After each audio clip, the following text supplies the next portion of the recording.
आपने कहा कि हर शख्स को एक मजबूत विरोधी चाहिए जो उसको इंस्पायर करता है कि वो और बेहतर करे। बॉलीवुड में आप अपना विरोधी किसको मानती हैं, जो आपको लगे कि बराबर का या टक्कर का एक्टर? नहीं तो तभी तो it is me versus Bollywood ना।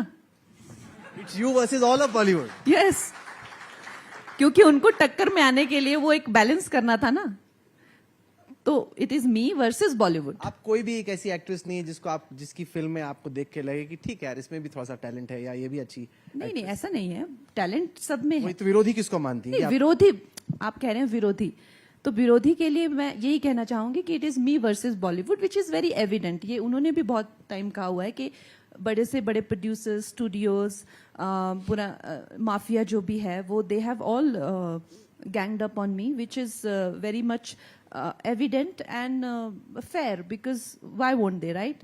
एंड इन टर्म्स ऑफ अगर आप देखें तो बहुत सारे लोग बहुत अच्छा काम भी कर रहे हैं और बहुत सारी अभिनेत्रियां उभर के आ रही हैं। I am most excited about जो यंग लड़कियां जो हैं वो अच्छा काम कर रही हैं, चाहे वो मृणाल हो या चाहे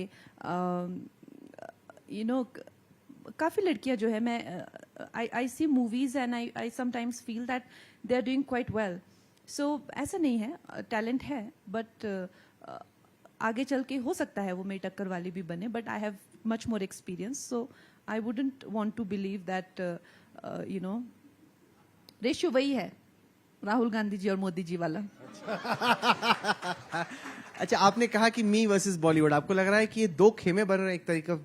एक तरफ बॉलीवुड जो ट्रेडिशनल बॉलीवुड है, एक तरफ आप हैं और विवेक अग्निहोत्री जी हुए, अनुपम खेर हुए, ऐसे जो भी लोग हैं जो कि एक अलग तरह की फिल्में बना रहे हैं। तो क्या बॉलीवुड दो कैंप्स में बट रहा है, बॉलीवुड वर्सेस एंटी बॉलीवुड? और आप अपने खेमे को, या अगर वो बॉलीवुड है तो आप क्या है?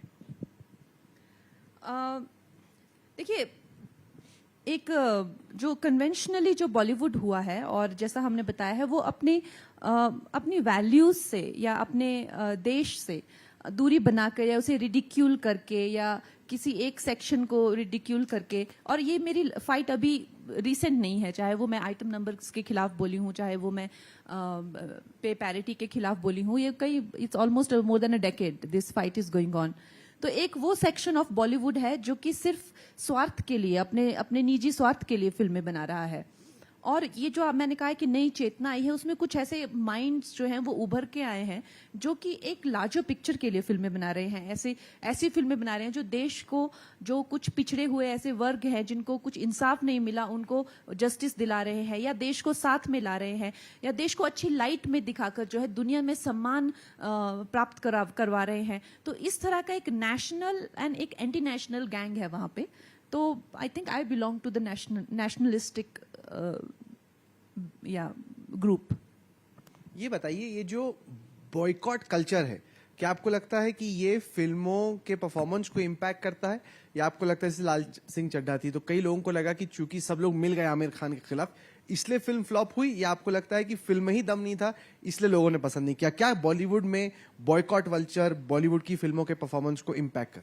देखिए, मैंने आपको बहुत ही सीधे से आपको अभी मैंने एक्सप्लेन किया कि जो सुपरस्टार्स हैं और जो सुपरस्टार्स के प्रिविलेजेस हासिल करके बैठे हैं, हर टाइप के प्रिविलेजेस हासिल करके बैठे हैं, जो 2 करोड़ की जॉब है उसके लिए वो 200 करोड़ लेते हैं, जहां पे एक साधारण इंसान इकोनॉमी पहुंच सकता है उनके लिए चार्टर्स होते हैं, जिस छोटे से किसी फ्लड में उसको काम करने के लिए जहां पे कई लोग हेल्प करते होंगे, वहां पे वो फाउंडेशन बना के एक वर्ल्ड लेवल पे जो है रिकग्नाइजेशन और ये सब मिल्क करते हैं। तो मैं कह रही हूँ कि जो आप सुपरस्टार बन के जो आप प्रिविलेजेस हासिल कर रहे हैं, आज दुनिया आपको क्वेश्चन कर रही है कि क्या आप राइटफुल सुपरस्टार हैं कि नहीं।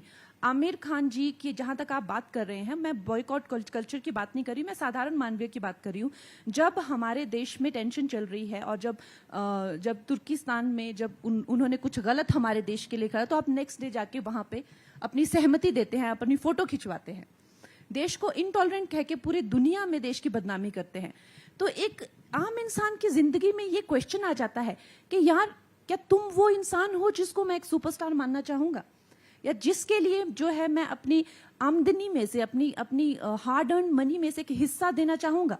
तो ये एक पर्सनल क्राइसिस जो जो भारतीयों को हमेशा भारतीय होने पे लज्जा या घृणा, और उसमें आप दिखा दिखा के एक तरह से एंटरटेनमेंट, पुरानी फिल्मों की कॉमेडीज ऑल अबाउट के यार इंडियन है, चलता है, थोड़े से हम लोग ये भी हैं, थोड़े से घूस भी दे देते हैं, थोड़ी सी चोरी भी कर लेते हैं, थोड़ा सा रेंट पे लेके दुनिया को ये भी दिखा देते हैं कि ये गाड़ी मेरी है। तो हमेशा एक आप ऐसा दिखाया करते कि इंडियन बोला तो चालू तो जुगाड़, इस तरह से आपने एक साइकोलॉजी बनाई हुई थी एक भारतीय की।